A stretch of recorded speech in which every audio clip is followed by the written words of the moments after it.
Marga, pwede bang ibigay mo sa akin at sa sales report mo?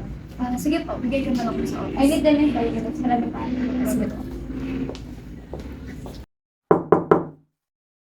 Excuse me po, ma'am. Ito na po yung hinihingi niyo pong sales report.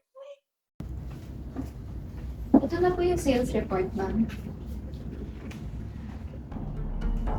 Ano to? Bakit 40% lang ang nakuha nilang sales? Hindi to dapat ganito. Marga, pakisabihin lahat sila na we will be having a meeting at exactly 10 a.m. Okay po, ma'am. Noted po.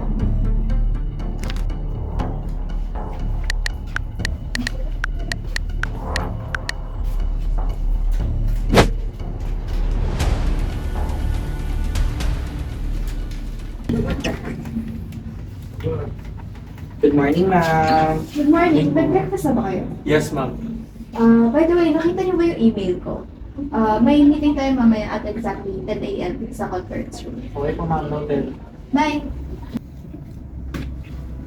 So our meeting for today is all about our sales for this month.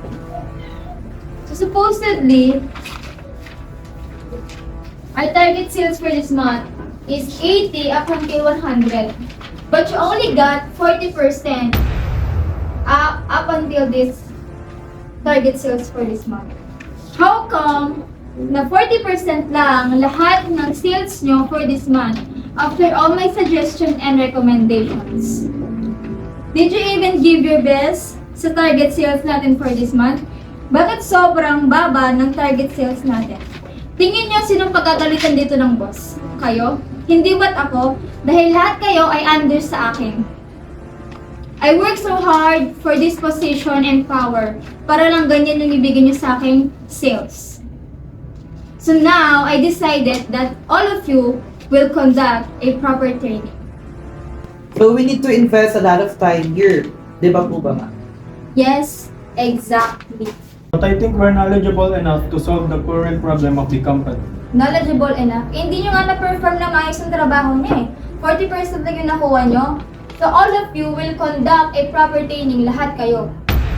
I think our employees are knowledgeable enough naman po talaga. And I do believe in their capabilities. Ang need po talaga ng company natin ngayon ay isang effective strategies to improve our sales. And I suggest now we should not just focus on proper training but also focus on our market strategy and customer feedback. No, kung ano lang sinabi ko, yun ang susundin nyo. And I already talked to Mr. Guevara, Kevin Guevara. Siya ang magkakonduct ng proper training lahat sa inyo. So, ang gagawin nyo na lang, lahat ng sinabi niya ay susundin nyo. Yun lang, tapos na. So, our meeting is dismissed. You may now go.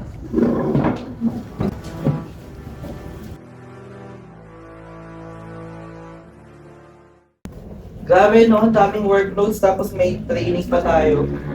Hi guys! Kamusta training niyo? Ayun po, ma'am. Yung training namin parang di effective.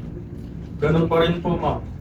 Ganun pa rin po yung sales ng company. Sana yung suggestion nyo na lang po yung Huwag kayong panghinaan ng loob. Kaya natin to guys.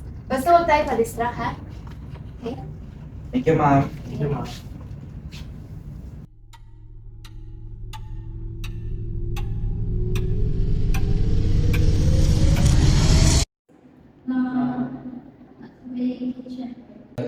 So, yung sinabi ko kay Denise kanina, that we are finally. I'm sorry I'm late. So, gaya ng sinabi ko kanina, yun yung final project natin for this sem. I have suggestion for our group activity. I don't need your suggestion dyan. Late ka na nga, magsasuggest ka pa. And mas better naman yung idea ko sa sa'yo.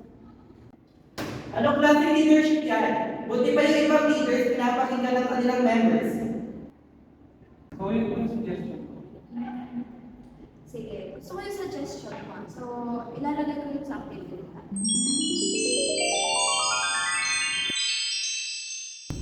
Ma'am, ito na ba yung sales report ko?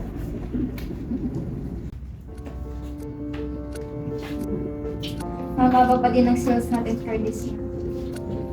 Marga decided, maybe we should really follow your suggestion. Baka mas effective talaga yung suggestion. Sige pa. Sir, excuse me. Yes, Archie. I need to talk about something. Go take your seat here. Here's our sales for the past few months. As you can see, sir, sobrang baba po ng sales natin for the past few months. Ulit mo. And I realized something, sir, about my leadership. And I think my leadership is not effective as other leader here. And as I realized po, I decided to step down from my position. And maybe this is time for me to reflect on myself and sa lahat po ng mga past mistakes ko.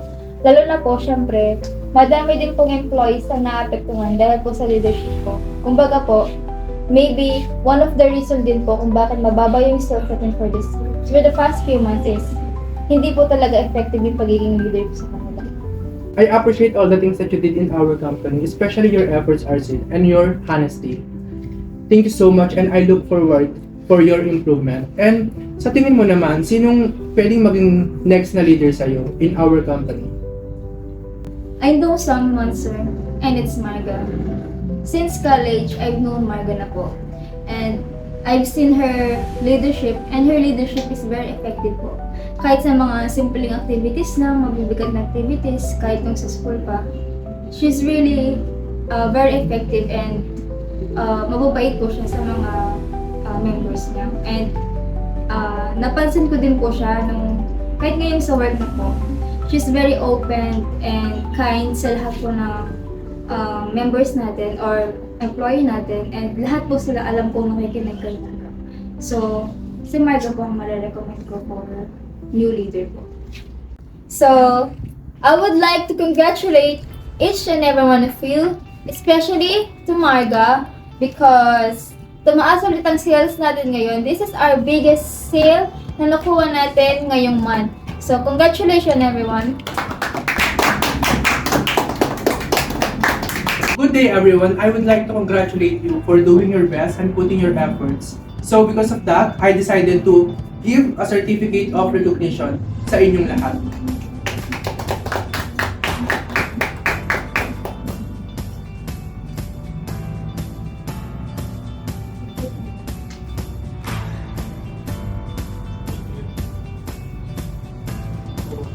Thank you, sir.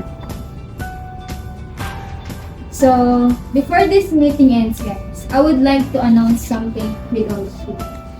So, yesterday, I talked to our CEO that I am stepping down to my position as I realized all my mistakes and my not effective leadership to all of them. And we talked that Marga will be our new leadership today. And this work, all of you, madami kayong lesson na naibigay sa akin. And then, na-realize ko lang na baka magpapahinga muna ako to reflect to myself and sa lahat ng mga nangyari. So, today's Marga will be our next leader. Ma'am, andito po pala kayo, ma'am. Halika, Marga, maupo ka. Samahan mo ako dito. Thank you po. So, may tatanong po sana ako. Nung nakaraan po, bakit po ako yung napili niyo? Marami na tayong pinagdaanan kahit noong college days pa. Alam mong ikaw yung isa sa mga kasama ko pag mayroon tayong mga activities sa school, mga meetings sa school, pagiging leader mo, talagang effective ka naman sa mga klase natin. Lalo na ngayon na nasa industry na tayo ng pagtatrabaho. Nakita ko kung paano mo intindihin yung mga nagtatrabaho, paano mo sila alagaan, paano ka naging mabait sa kanila. Kaya napagdesisyonan ko na ikaw na lang yung pumalit sa akin.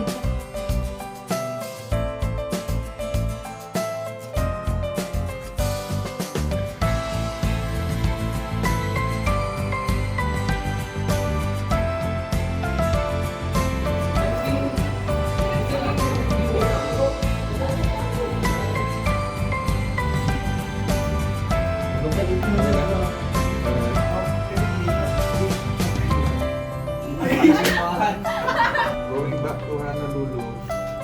Bawi. Anong klase leadership yan? Na? Hindi ako. Hindi mo pa rin alam. Multo ini.